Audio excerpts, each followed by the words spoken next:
Hello and welcome to Aspire's first Moving Communities discussion, Running for Life. Today we'll explore the power of running on mental well-being.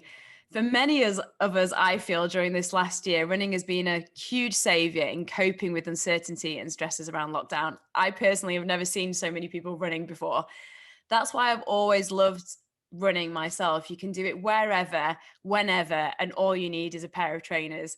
I'm Charlie Webster and I'm going to be your host for this session. This is a really powerful topic that resonates a lot with me for so many reasons.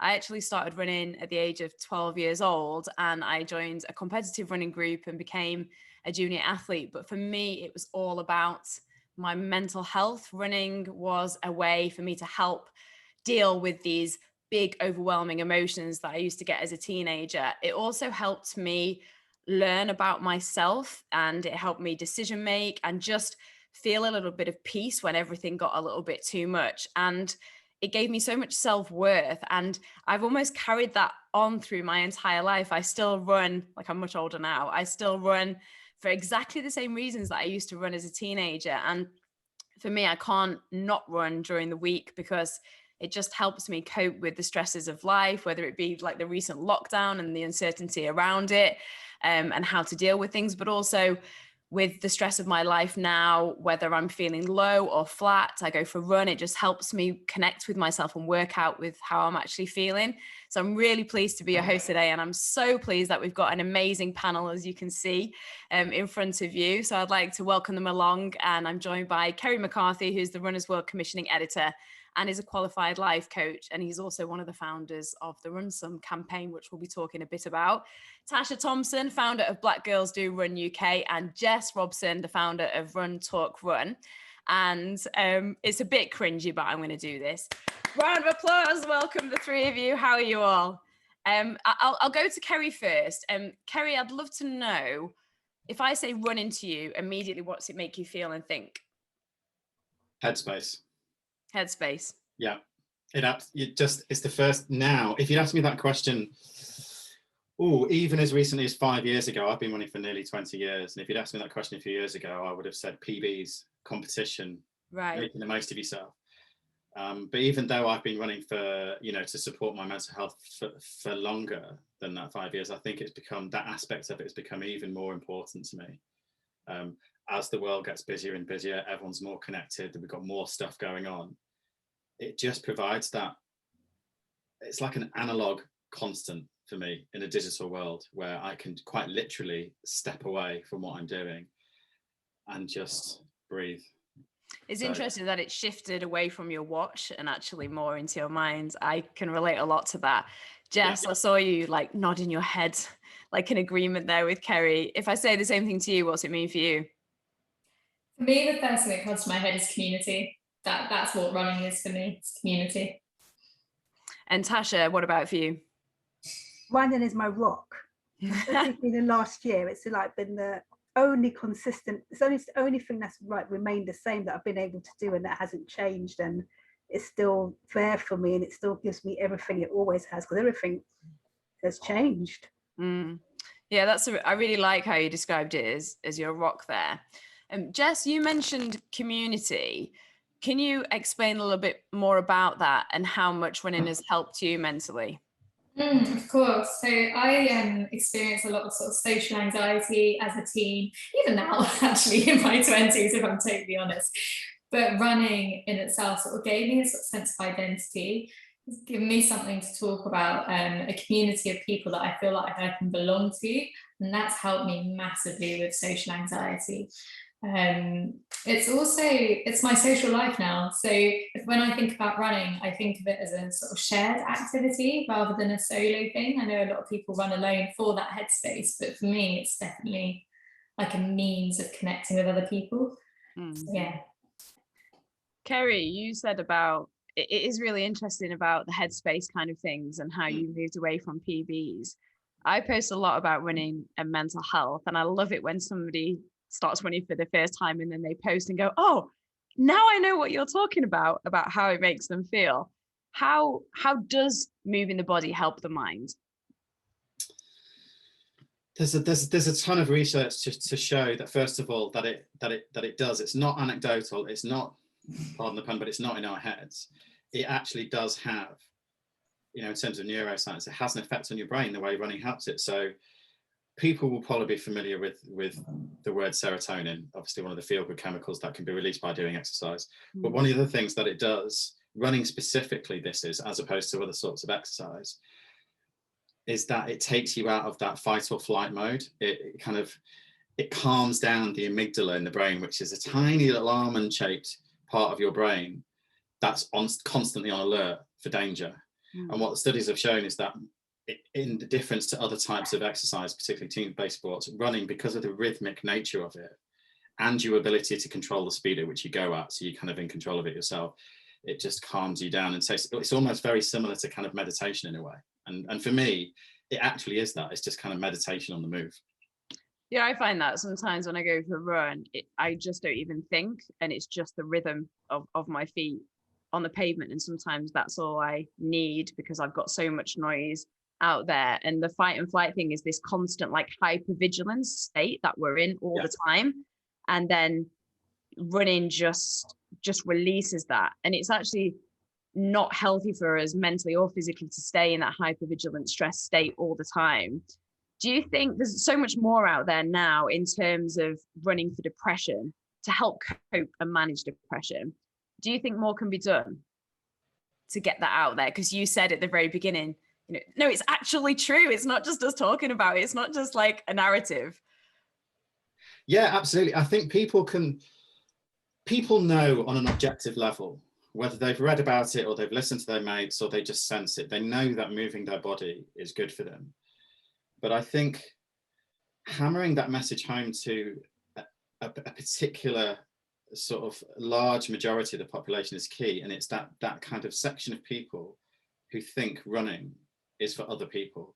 I'm not sure, as runners, we've all had it time and again when we talk to people, I go, but isn't it bad for your knees? Or I haven't done it since I was at school, or I'm too big, I'm too short, I'm too something. And they have all these kind of preconceptions about themselves or reasons, because let's face it, you can look down any street now, the way running's exploded in the last 20, 30 years, and you can normally see somebody in lycra with white pods in, checking their watch, running. And yes, that is one side of it. But another side of it is it's moving your body slightly faster than walking pace. Yeah, So, maybe we'll get onto that, I think, as well, in terms of advice, because I think some people think they're almost not fit enough to run and they have to get themselves in a place to be able to run. Yeah. And I always say, it's a bit like people who say, I'm too inflexible to do yoga. It's like, well, you kind of got to do it to get a bit more bendy. Yeah. And it's, you know, it's the same with running. Obviously, you'll reap what you sow. But on a basic level, whereas people might never have tried yoga before, people have been running since they were a kid. So yeah, it's just kind of finding a way to reacquaint them with that kind of either that knowledge and that realization, or even just that sense of self-confidence, or kind of, yeah, I'm going to give this a go. But, you know, the great thing from our point of view is, anecdotally, I'm sure we'd agree, we've seen more and more people out doing it, particularly in the last year. What was brilliant about the first lockdown was all those families who were out together, mothers, fathers, kids. You know, I remember seeing one day a family that were out, and I live near the river, and they were running along the towpath, and I came walking the other direction. Suddenly the dad shouted, "Bubble formation," and they all fell into line behind him, but then just sort of carried on chugging past like a little family of ducks. But you could see they were loving being out together. So it's just, if you get more people doing that, so cute. Awesome. Yeah. Like, I can just like picture that in my head. Yeah. Tasha, what was it like when you first started running? Because I know you've been running since you were in your early 20s. What was the reaction like? And I say this because also when I first started running, I came home and I said to my mom, "Oh, I want to run." And she was like, "What? Like, people actually go running?" Well, yeah, so I think I probably started when I was like 22, I think. And nobody else around me really ran. So I was just kind of like viewed as this kind of odd person that didn't do things that other people did. And I did my first race when I think I was 22 as well. And then I trained for a marathon shortly afterwards. And like, you know, training for a marathon like takes over your whole life, and you can't like Saturday night, like everybody be going out, like, no, well, I'm sorry, I'm going home because I've got a long run in the morning. They'd be like, what? Yeah. I was always kind of like, I always felt like the odd one out. Right. And but I loved it. And I didn't see why I had to do the same thing as everybody else to kind of be accepted. Not that I wasn't accepted, but I did feel like I was the odd one out because nobody else ran. I think a few people I knew went to the gym, mainly guys really, not really women. But yeah, it's a strange one. It's brilliant now because like everybody, and even still kind of get it to a certain point, but it's much better now. So what made you stick with it? What is it about running then that's become part of your life and you've carried on since you were 21, 22? I just loved it. Like I started off running on a treadmill and I always enjoyed it and thought I'd try running outside one day and found it really difficult. Couldn't believe how much the difference was from running on a treadmill to running outside. But I really enjoyed being outside and the scenery changing. And I had kind of decided that about the age of 18 that I was going to lead a healthy and active lifestyle because I just saw growing up that people in my family always like developed diabetes or hypertension. I didn't want that to happen to me. So that was really kind of like my motivation to be active. And I found running and I loved it. Like I tried lots of other things. I tried squash, aerobic classes, didn't really like having to think too much about exercise, too much coordination for me. But running, you just went out, and once you got to that point where you could run comfortably, you get into that zone where you almost feel like you're flying and you feel invincible, and it's wonderful. Like there's nothing that can kind of replicate that, or for me, and I just loved it, and I've just not stopped. It's like that freedom, isn't it? Yeah. Tasha, I absolutely love what you've created with Black Girls Do Run, inspiring Black women to run for their physical and mental health, but also for fun. I love that you put the word fun in there as well. What first made you realise that vision? Because I've been taking part in races for the past 22 years, and whenever I went to races, I just noticed that there weren't that many Black women around, and I didn't really understand why, because running's so easy. Like you don't need to pay a monthly subscription. You can just open your front door and you can go left or right or straight ahead. Just need a decent pair of trainers and probably like a supportive sports bra. So I didn't understand like why more women wouldn't do it. But then talking like to like friends and stuff, they just didn't feel like it was for them. But I didn't understand why, because it was for me. But then when you go into more depth, like I think because also there's a lot of successful Black women that are elite runners and they're really good, and like, well, I'm never going to be an elite runner or win anything. But I think because of that, it almost cancelled it out for them. Like, well, I'm not that good, so I can't do it. What's the point? So what's the point? I'm never going to be fast. I'm never going to be in Olympics. I'm never going to come first, second, or third, or even fourth, fifth, or sixth. So it's not for me. It's for, as you said, it's for other people. So I started it to show that it really wasn't for other people. It's for everybody. All you need to do to be a runner is just to run. It doesn't matter if you do 10-minute miles, 12-minute miles, 20-minute miles. It's still a mile, and we're all covering the same distance. So it was just really, I started with the Instagram page just to create more imagery of just regular Black women running, not ones that are fast or like look like your typical runner, like in slim, in shape, just ordinary women running. That's why I did it, and it's been really good. I've got a few women running that would never have run before, and I remember when I first started it, telling my friend that I'd started that, and she said, "I don't know why you started that for, Tash, because Black women don't run." And I thought, oh my gosh. That's exactly why. That was it. It's been a really fun journey. Because is it been your recent anniversary as well? Yeah. Yeah, congratulations. 2 years old, yeah. Because you mentioned your Instagram page, and if you just look at the Instagram page, it makes you smile. What's the reaction been like? I know you had the initial reaction from your friends, but now what's the reaction been like by your community? I'd say it's been really good.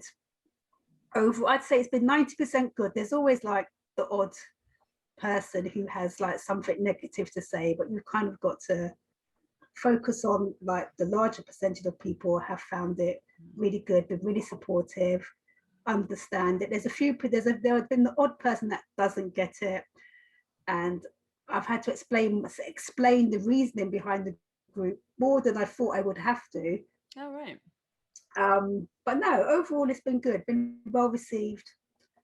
And what I've had to explain is that people say, oh, but you're excluding people. Like, I know it looks like that on the outset, but actually what it's doing, I'm actually trying to include more people in running and just tapping into a niche area. It's not about, like, I'm not racist, I'm not anti anybody else, but it's just trying to tap into a niche area so that I can run with anybody. I don't care if I'm the only Black woman, I never have, but there are other Black women that do, and it's not about me, it's about them, and it's about making them more comfortable and really realizing that actually I can run. It doesn't matter if I don't run a fast mile, it doesn't matter if I have to stop to walk.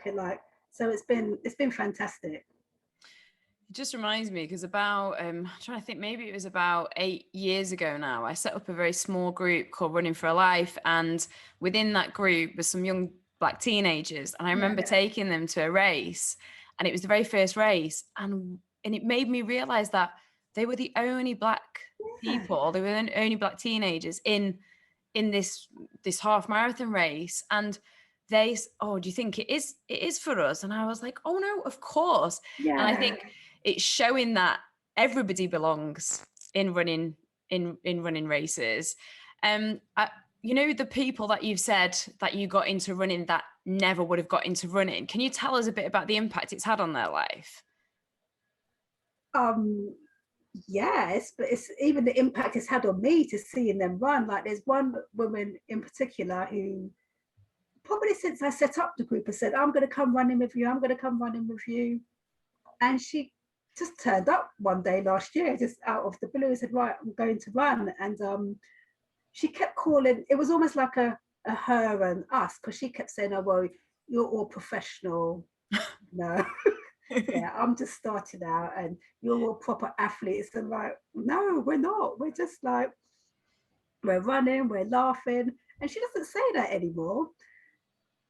And she's done her first 10 kilometers, and like she's entered a half marathon, and she's doing all these things that she can't believe that she's doing, and she never would have thought of doing a while ago. So it's so amazing to see. And like, that's my favorite thing, is just to hear somebody say, you motivated me to run. Like, that's like, when someone says that, it feels like Christmas Day to me.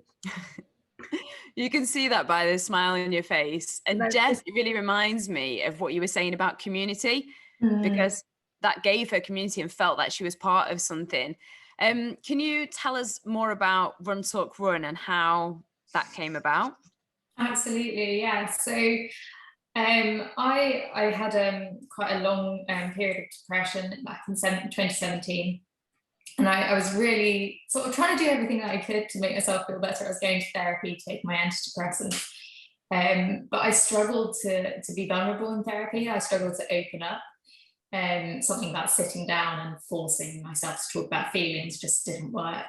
But my mum is a keen runner. I'm very lucky that she was like forcing me out every weekend, being like, nope, you're going to come for a run with me.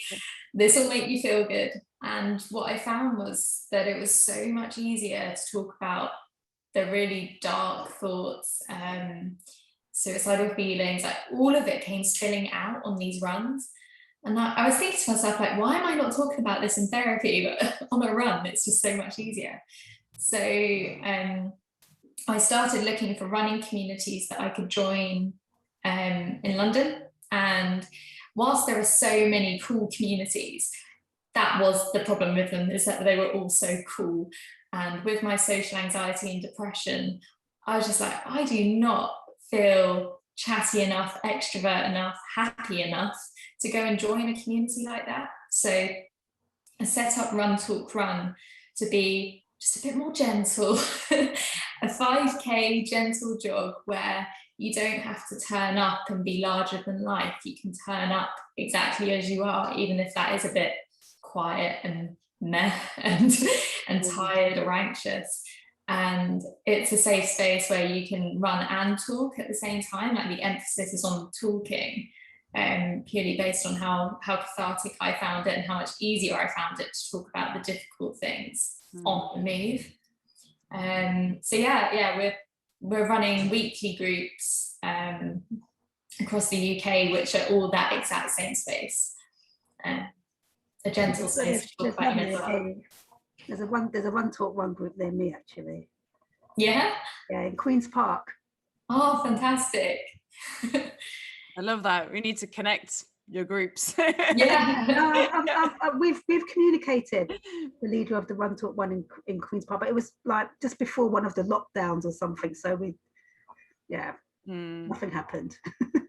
Jess, that's a good point, actually. How did Run Talk Run group stay connected during lockdown? It was a lot harder. I will be totally honest. Like, we hosted weekly Zooms at the same time that the run would take place. So there was still that consistency and routine with meeting to talk and support each other. But, you know, we're a community that thrive off the offline connecting. Yeah. So it was harder to encourage people to be honest and vulnerable over a screen. Running is the thing that facilitates those conversations normally. So whilst we were still showing up for each other, it was harder. What we found was, especially when we could run one-on-one with one other person, the communities would organise that amongst themselves. So that was a great step, when they could still meet one person to run and talk. But yeah, we're definitely happy to have our groups back now. I do really relate to that, running and talking and really being vulnerable, because I think it is very hard if somebody's, even me, you know, staring at you, asking you a question and, how are you feeling? And you're like, oh, I don't even know sometimes how I'm feeling. Me and my brothers actually run together, and we just talk a lot, but we wouldn't necessarily have those conversations if we were just sat face to face with each other. I really like also how you talked about there can be a bit of a click, I think, sometimes in the perception of running. When I was looking more about Run Talk Run, I really liked your description of the true value of running for mental health maintenance. Could you mentioned, thank you for sharing with us as well, you mentioned your own social anxiety and depression, and what does that mean to you? Can you explain a little bit more? Yeah, I think with Run Talk Run, we have a lot of people asking, do I have to be ill with my mental health to come along? My answer is no. Like, running is just as good about maintaining good mental health as it is about, you know, recovering from mental ill health. So for me, like, I will always be a slightly anxious person. It's just my nature. I'm quite sensitive. You know, if I was to lose my job or go through a breakup, I don't doubt that I'm really vulnerable to being depressed again. It's just my nature. I feel things in a big way.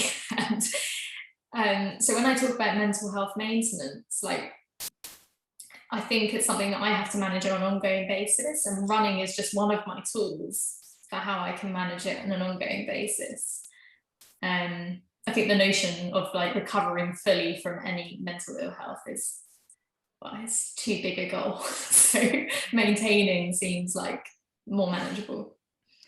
And I love, like, almost acceptance as well. I think there's so much power in that acceptance. And, you know, even for myself, I would say, I know that there's always going to be an element of depression in my life, but that's okay. And that's part of me. And it's really empowering, I feel like, what you said as well.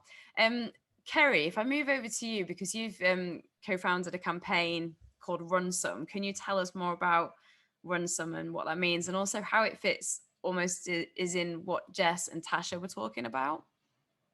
Yeah, it's very closely aligned to what we've just been talking about for the last few minutes, or listening to all you guys. Pardon me. It's a campaign that Run As Well co-founded with another company called Active Things. And the idea is to reach that kind of group of people that we talked about a little earlier, who are really starting from a kind of a low base of not knowing anything about running or knowing how it can fit into their lives. And the purpose of the campaign is to get people, the name Run Some, is to get them running some more everyday journeys. So instead of saying, why don't you do the Couch to 5K, which is awesome, by the way, or why don't you randomly sign up for the Great North Run, what we're saying is, why don't you try and make running part of the fabric of your everyday life by switching out some of those journeys that you might otherwise make jumping in the car or getting on the bus. So there would obviously be people who think, well, I can't do that.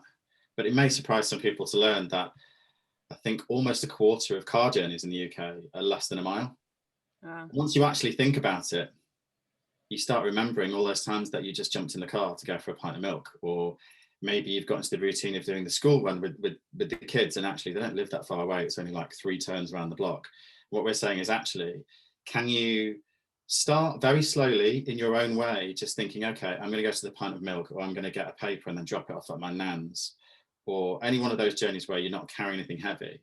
Can you get there under your own steam? Doesn't need to be far, doesn't need to be fast.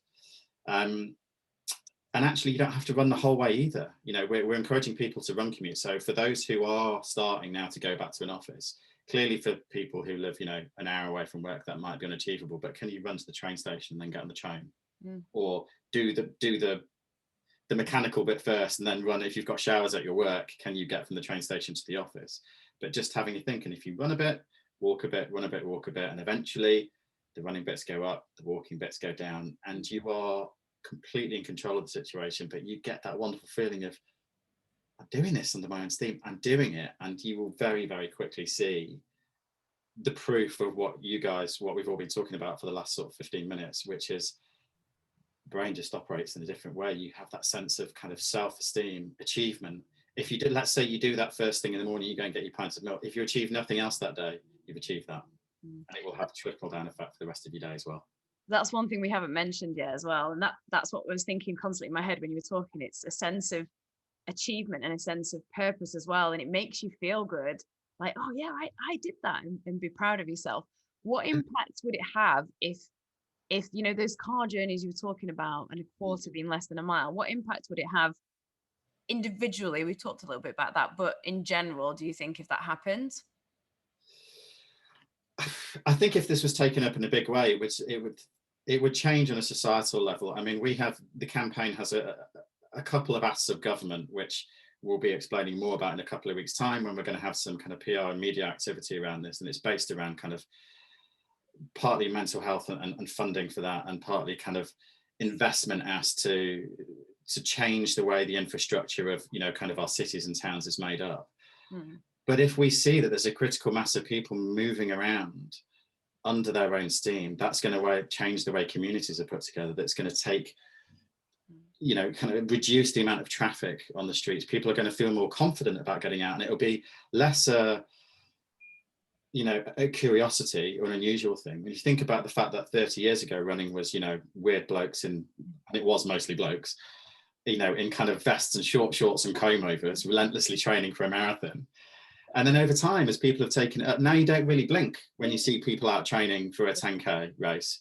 The next step is, we want people not to blink when we see people in running kit taking their kids to school, or with a little backpack on, and they're coming out of a corner shop or a supermarket, and they've got their 4 or 5 bits, and they're like, oh, they're just doing their thing. And you notice over time that there are, you know, maybe the buses are a little bit emptier, and I know that would have repercussions in other areas, but, you know, there'll be like fewer cars on the street.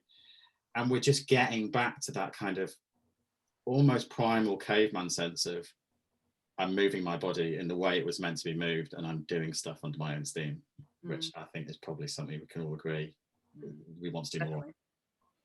Tasha, me and you had a bit of a joke because I hope I've got the right fruit, but I remember you saying that you did a run some because one of your children wanted a mango or something for their packed lunch the next day, and you were like, no, and you'd already been to the shop, so you quickly put your running trainers on, grab the mango, and then ran back with the mango. It's brilliant. And I found myself doing it so much more as well, because I'm the sort of person that I'll go for like a 30-minute run or an hour run to help de-stress, and I don't do enough of the run sums enough. So I've started to do that a lot more, like running to the post office or just up to the shop and taking a little cheap backpack and just shoving things in. Tasha, you're a running mare as well. So can you tell us a bit about your running some and getting your mango, but also about what your role, I don't even know if it was a mango, your role as a running mare. Mango. Yes, I remember it. And your role as a running mare. Yes, I'm the running mayor for Brent. That's the London borough that I live in, and I've been doing more and more run some journeys. And what I've found is that it brings that element of play back into your life. It's almost like being a child. When I was a child, I used to run everywhere because I thought walking took too long. So I'd get to the bottom of my road, lived on quite roads, and I'd run to my front door and I'd be out of breath, and my mum would say, "Why are you running?" I said, "Oh, because it's quicker." So it's really brought me back to those times. So like I now like I cycle as well. So I run to the shop, and maybe if I've got a fair bit of stuff, I'll walk back. But it's just like for me personally, I found it like such good fun that me and my son ran to school. Running to school is quite hard actually, when I'm going to my normal day job, because I'm not dressed to run. But even still, we managed it. We did kind of a bit of a run walk. And then one of my son's friends saw us and thought, what are they doing? Oh, I'll just join in. So he started running with us as well. So we're running, but we're laughing the whole way. So it's really good for your mood as well. Because when you think back to like, okay, so I kind of ran to the station and I wasn't dressed as a runner, it just makes you chuckle. Yeah, it makes you like feel like you've got this. Yeah, you've got this thing where you're like, yeah, I ran to the station. I love it. It's like it's just really good fun, and I've noticed a few other people in our group are doing it as well. Like one of our runners, she works not too far, so she ran to work, and she's like, "Oh, I ran to work," and somebody forgot their child's homework, so they went home and they ran back to school. So there was once you plant that seed in somebody's mind, it's actually really useful because it's so much quicker as well, especially when you're in a hurry. So now I run to the post box. It's like the post box is like literally around the corner, but it's such fun just to run there and run back. And it's like maybe like 3 minutes of exercise, but you just feel a little bit pumped and like, yeah. I love it. The play thing is brilliant because I think we don't get enough play in our adult lives. We don't get enough of that fun or adventure, and it's so important to put that into our lives. Tasha, I just want to ask you one thing about family, because you mentioned your son there and I was joking about the mango, which was true.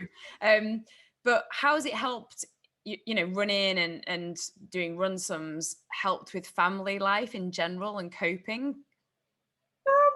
It hasn't really made that much of a difference, because I've got two children, a 13-year-old daughter and a 10-year-old son. My daughter, she doesn't run yet. There's a runner in there. There's a runner in there somewhere. My son will run. And so on the days that he has people, it's quite difficult to run in proper school uniform, and like you've got a backpack with like a book and you pack lunch. It's a bit difficult. So we tend to run on the days that he's dressed for PE, so it's a bit more comfortable. It's a good idea. Yeah. So no, it's just almost like you have to experiment and find out what works. So some things don't work. Like running to school was quite difficult. I had a bag, he had a bag. It was cold, so we had our coats on. So it wasn't comfortable. But then running back was much easier because I could drop my bag off and carry his bag, which is a bit uncomfortable, but I don't mind doing it because we don't live that far from school. But it's good fun. Kerry, it increases your activity. Yeah. Which is brilliant for everybody.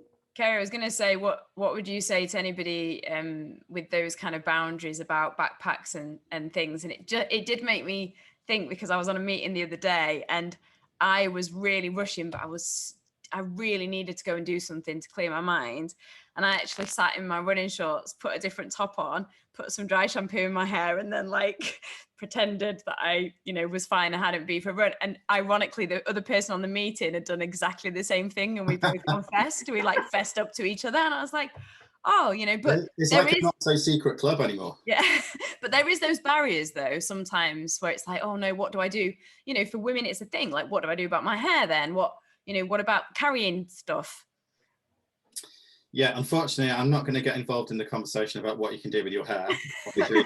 I just gave the solution, dry shampoo. There you go. You can talk about the other ones then. Yeah. So I guess in terms of kit generally, people will have this idea that, you know, you need to have a load of kit to get going and it's going to be very expensive. And neither of those things are true. You know, on a really basic level, Tash, you said it a few minutes ago, you've sort of run to the train station or to school before in your kind of your work outfit. So it can be done, obviously, not legging it along at high speed for miles and miles, but at a basic level, you can move your body in whatever you're wearing. If you move it forward from there, it can be a pair of old Dunlop Green Flash squash trainers that have been at the back of the wardrobe for years. I like Dunlop Green Flash. Who doesn't? They're cool and comfortable. There may be some people watching this though who are like, what are they talking about? I've never heard of those. They're like, describe them then, for those that don't. They're like flat trainers with the green bit on it. Yes. Yeah, exactly. They were probably deeply uncool about 15 years ago, but they've sort of come back around to being cool again now in a retro kind of a way. Yeah, they weren't cool in the 80s, I remember. Yeah.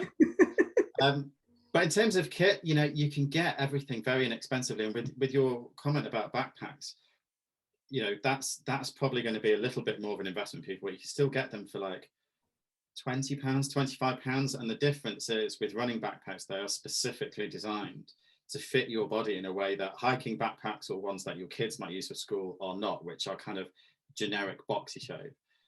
And if you're thinking, oh, I'd quite like to go to the shop, but I don't know if I've got the right thing, you can get a backpack that is ergonomically designed, that is fully adjustable straps, molds to the shape of your spine, sits nicely with padded kind of hip straps, and it doesn't really move. So, you know, there is kit for every type of run, and it does. And at the top end, yes, you can pay hundreds and hundreds of pounds, but increasingly there is a lot of stuff available that is very, very cost effective. And for each person, not everybody has to buy the same amount of stuff or the same type of thing. Just work out what is the bare minimum I need to get going that is going to overcome this barrier for me, that's going to get me out the door, and just get that. Sometimes the barrier is in your own mind, because the backpack that I use, I've had it, gosh, 15 years, I think. And it's just a regular backpack, but the beauty of it, it's got that chest strap. Yeah. So it's easy to do kind of a bit of a trot to the walk. It's not that uncomfortable. And I had quite a lot of stuff in it. Yeah. So sometimes you just talk yourself out of like, oh no, I can't do it because I haven't got this, or I can't do it because of this, or I can't do it because people wonder what I'm doing. So sometimes we build up our own barriers before we've even given ourselves a shot at it. Mm. Yeah, exactly. Do you mind if I just quickly go back to something Tash was saying a couple of minutes ago? Yeah, of course. So you were talking about introducing an element of play and doing it kind of bit by bit, and before you know it, you've got there. It's worth pointing out as well, I think we've obviously all, most of us will have read or heard that figure of we're supposed to do 150 minutes of moderate exercise a week, which is anything from a brisk walk upwards, anything that gets your heart slightly elevated. And that can sound quite overfacing for people, because they think, oh God, that's 2.5 hours. But actually, if you break it down into that's 20-ish minutes a day, and then start introducing the concepts of a run sum, if you do your 3 minutes to the shop and then 3 minutes back, do 4 or 5 of those a day, you've done your quota for the day without even really thinking about it. Yeah. And it's job done. And done other tasks at the same time too. Yeah. Jess, what would you say to anybody that has barriers into, I know there's maybe different barriers, but that maybe talks themselves out of running? I would just say, I think, you know, what Kerry's just said about, you know, making the goals smaller, like that's exactly it. Make your goals so small that it doesn't intimidate you. I think like when I started running, like it used to hurt. Like running in itself is painful when you've just started, you know, it's not that fun until the end when you're feeling really proud. But like making the goal smaller, like don't tell yourself you've got to run without stopping. Allow yourself to walk, make it seem less scary, and put less pressure on yourself. if breathing suddenly becomes really uncomfortable, it's okay to walk. And I think that's what I want to tell people. It's like, no one's expecting you to go out and run 5K non-stop. No one except for yourself. So take the pressure off yourself, and just start small. Yeah. And one of the most important things I think I learned as well is because I definitely do that sometimes in my own head, and I ran since I was 12, where it's like, you must do this and put pressure on myself. And then sometimes when I was training for certain races, a coach actually said to me, why don't you, when you feel like it's too much, and I was coming back in recovery from illness, and they said, why don't you just walk for 30 seconds? And I was like, what? And then as if I didn't, it was kind of like the most obvious thing, but something hadn't clicked for me. And I tried it, and it actually helped me mentally so much better, not get in that mess where I'm putting pressure on myself, but it actually helped me improve much quicker. And I implement that now still to this day, and I would never have done it before, but that was my own pressure that I was putting on my head. Jess, I want to go back to Run Talk Run, in case anybody wants to get involved and maybe wants to become a run leader. How do they do that? And is there anywhere particular that's looking for leaders? Of course, yeah. So I think the easiest way to see if there's a Run Talk Run near you is to look at our website, because we do have a map of where the runs are located and what time, what day they run on. And if there isn't a run near you, then do just reach out through the website and just inquire. Through inquiring, you're not signing yourself up to anything, like you're just asking for more information, and either myself or one of the regional leaders will be in touch to sort of tell you what's involved with leading a Run Talk Run. It's hard to say what areas specifically are looking for runs, because we're looking honestly for as many Run Talk Runs as possible, because it's making that support more accessible to people. Don't be afraid to reach out. We're all really friendly, and you're not signing yourself up forever. So I'm gonna go find one. I'd like to join in. I think it sounds such a brilliant concept, because I love running solo, but I also love that community side. I love both, and I think there's nothing wrong with having both. I've got some questions that have come in off social media from the community, but before I do, Kerry, I just want to touch upon the fact that you've just qualified as a life coach. Congratulations. What's that journey been like for you, and how has it helped you in terms of your own mental health too? Has it helped you kind of reflect a lot on yourself? Yeah, I mean, it was a natural extension. Life coaching, for those who don't know, is a process whereby, it's kind of one step on, I guess I would say, from therapy, whereas people in therapy have got, kind of significant problems that they almost sort of medical help to get over. Life coaching is for people who are high functioning, as it's called, but have an area in their life where they feel stuck, something they want to stop doing or something they want to start doing, they don't know how to get there. And a lot of the time, those issues in your life that you just think are insurmountable are, of course, completely solvable.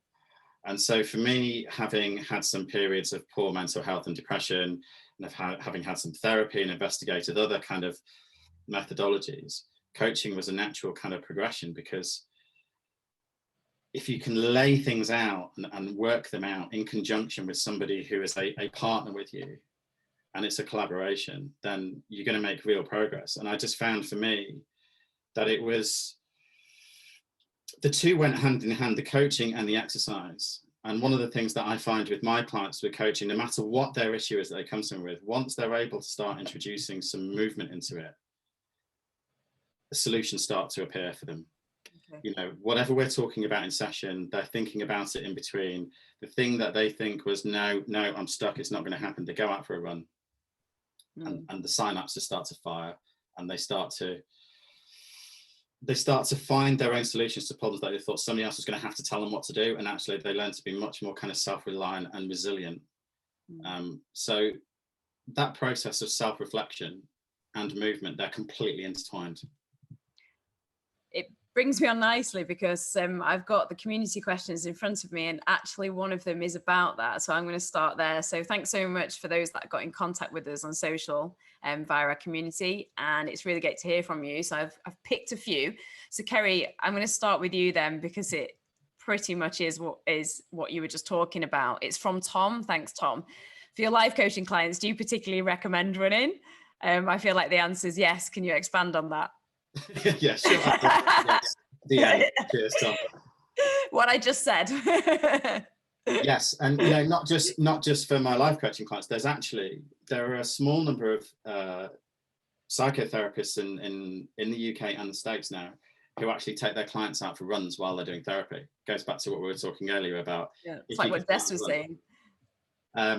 Yeah, so for coaching, I would say yes. If you're involved in a stage of your life where you're thinking things through and you're trying to make forward progress, the process of movement is going to help, and specifically running, because largely speaking, the level of running that most people do is running sort of in a straight line at a modest pace, and that lends itself to that kind of zen-like state that you get into when you can start to reflect on it. It's different to if you're playing five-a-side or squash or badminton, where you have to really focus on something. The beauty of running, unless you're listening to, or even if you are listening to music or a podcast, is that it's mostly unconscious. You're just moving your legs in the way that you were supposed to, and that's when all the good stuff mentally starts to happen, because your consciousness fades away, your subconsciousness comes to the core, and you can just start to shift your perspective a lot quicker than you ordinarily would. It's like when you said earlier the word meditation. It's yes. like meditation. Yeah. Tasha, I've got a question from Helen. I kind of touched upon it a little bit, but Helen asks, any advice for balancing a busy family life, work, and fitting in regular runs? Oh, wow. That's a good one. My top piece of advice is wake up earlier or go. What if you can't, though? You can. You can. With practice, you can. You can. So if you can wake up earlier, even if it's half an hour, have your running kit ready, sleep in some of it if you have to, and go out for a run, because it's really hard to find time sometimes, but that time when you're sleeping is, if you can like eat into half an hour of it, that's really good. Or run at lunchtime. If your children do activities, run while they're doing the activities, or the other side. But I would prefer to run in the morning rather than late at night, because the whole safety thing. So it's either early morning, late at night, lunchtime, or while your children are doing activities. I think those are the best ways. I think it's a good point as well, because you can run, it sounds obvious, but I think sometimes people don't realize it, and you can run anytime. It doesn't, you don't have to kind of always run in the morning or always run in the evening. You can grab a quick run at lunch as well, and it's whenever it suits you or works into your schedule. You don't have to try and do running at a specific time. Thanks, Tasha, and thanks, Helen, for your question. Jess, we've got a question for you from Rich.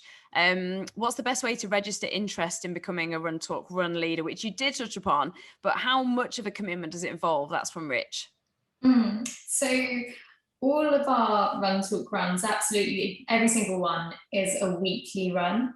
So if you do want to be a leader, it is a weekly commitment to show up for your runners.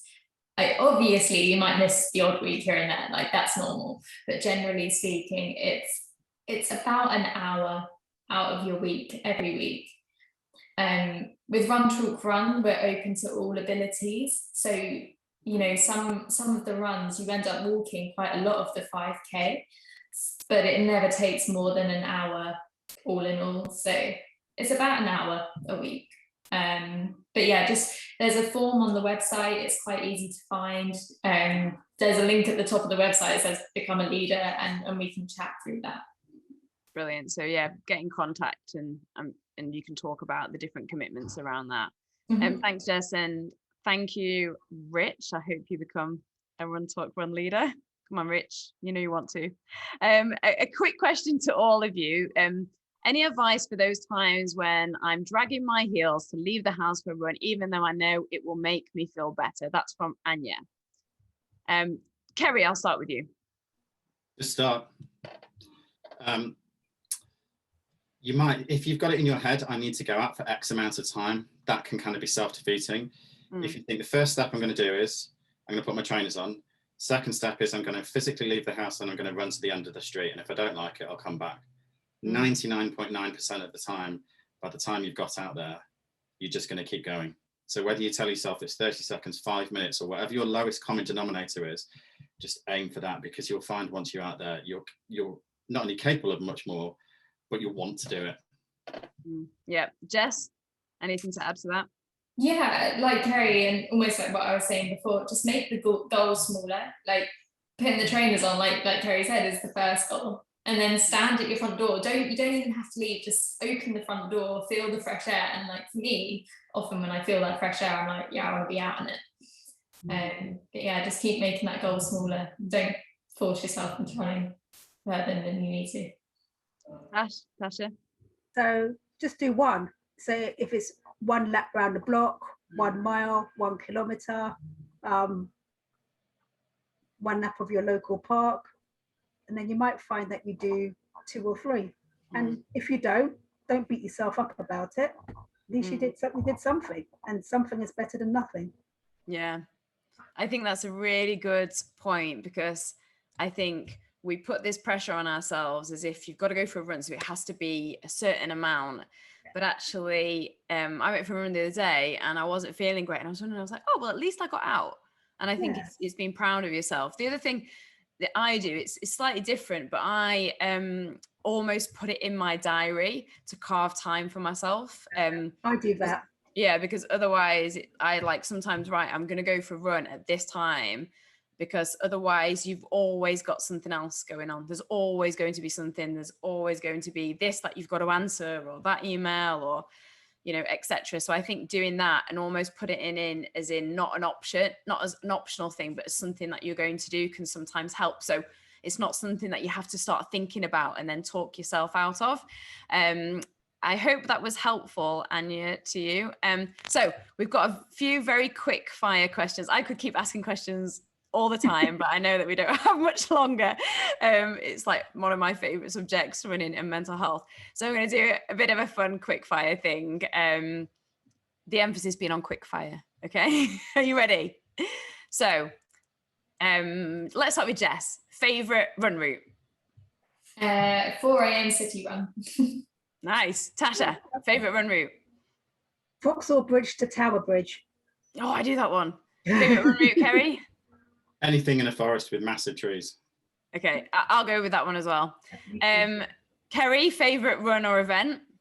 Race or event? Oh, Quick fire. Cayman Islands Marathon. Oh, nice. Hello. Literally just there for that part to say. Tasha? I've got so many, but my favorite distance is half marathon. That's a good one. Jess? New York City Marathon. Yeah, I've done that one as well. That was amazing. The crowd is incredible. The energy. Yeah, it lifts you, doesn't it? I had pink shorts on when I ran that marathon, and everybody just kept shouting, "Go, pink short girl!" So I'd recommend 1, entering that marathon, and 2, wearing something bright, because that's people shout at you all the time and they pick on what you're wearing, which it really helps. So Jess, go back to you. Go to post-run snack. Oh, chocolate milk. Oh, nice. Tasha? Eggs. Eggs. I love that. I'm gonna boil my eggs, Kerry. I would say chocolate milk, but in the interest of being different, cheeseburger. You know, mine is a cup of tea and a bag of crisps. I always want a cup of tea afterwards. Best mood song, or best mood live song, or song to run to? Jess, I'm going to start with you again. It changes all the time. At the moment, it's Dumont. I think it's called like Love Story or Love Song or something. But it's just really uplifting. It changes all the time. Yeah. Tasha, do you have one, or has it changed? I don't have one because I don't run to music. Oh, that's a good point as well. Because yeah, I don't run to. I actually don't, and I haven't done for years. So I don't know. I think if I had to choose one, it would be probably Rocky or something really high. Oh, nice, yeah. Kerry? The Eye of the Tiger Rocky song always comes in the top 3 of polls of favourite running songs. Does my own favourite, which is Lose Yourself by Eminem. Just gets that's a good one. But it gets me pumped up every time. Actually, a little bit of a motivation tip is over lockdown, I started creating playlists with a friend of mine, and we created each other playlists to go and run with. And it actually really helped in terms of motivation because we wouldn't know what each other's going to put on the playlist. Next, quickfire, run buddy or solo, Kerry? Oh, God, 50-50. I'm allowed to go that? Yeah, I'll be nice today. Tasha? Buddy. Buddy. Jess? Yeah, it's no brainer. Yeah. Yeah, I think I'd go both as well. Depends what mood I'm in. Yeah. Piece of kit you couldn't go without, Tasha. Oh my gosh. Oh, good quality running socks. Oh, nice. So, yep. Jess? So I have this Nike sports bra and I tell everyone about it because it's got like a million pockets in the bra. Like it's like a belt as well. It's like wearing a running belt in just a bra. So that bra. I could just imagine all the different things in the bra. I need one of those. Keys, track bars. Your water bottle. Okay, I'm going to find one of those. Kerry, it wouldn't be a sports bra. I think, yeah, I think sports bra comes number 2 for me. I think I'm going to go number 1. My free train harness, which is a very flat harness that fits your phone in it, and it sits on the front of your chest. So you don't have to put on your arm. It doesn't have to go on the back of your, around the back of your waist or anything like that. So if you take your phone out for whatever reason, it sits there. It's immovable. And you don't have to take it out in order to manipulate it. It just kind of flips down. Yeah, it flips down, doesn't it? And it's got a clear screen. Yeah. And we're all like, yes, we've all got one. I run with it too. Definitely, I'd recommend. I see so many runners wearing them now, and it's like almost this like, put my free train vest on as well. Right, motivational tip to get out the door. We kind of did that, but maybe if there's another one, Jess. To have another one, I'd say accountability, a plan it with a friend.